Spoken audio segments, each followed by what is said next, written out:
Okay, so pumunta ako ng raw site. Wala na akong record doon sa school na yon, and hindi ko alam anong nangyari. But it's okay, kung wala ng record, madali namang mag-aral eh. You don't need to have your own record. Ang problema ngayon, kung may criminal record ka, yun ang problema mo. Kasi once na napunta ka na sa CIA, dito lang sinasabi ko sa'yo, girl, kahit anong ganda mo, kahit anong ganda ng puke mo, warak na yan sa CIA pa lang ng US. Itong sabihin ko sa'yo, once na terrorist, don't ever do something to all civilian, ha? I expose all of you people, ha? Ang yabang mo, ha? Puta ka. Pagka NPA mo, wag mo dalhin dito sa Cotabato City, ha? Pag ako nag-interrogate sa'yo, basag ang bungo mo sa akin.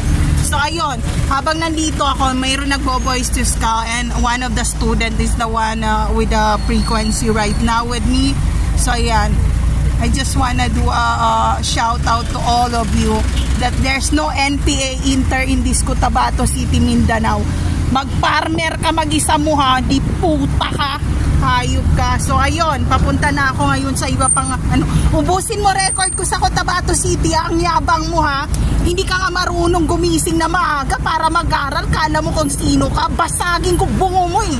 Pag nagkaroon ng martial law dito sa Cotabato na to, ikaw ang una-una kong pupuntahan ng bahay.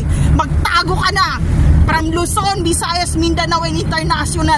I-ready mo ang postiso mo, babasagin ko pati ngipin mo, baboy ka.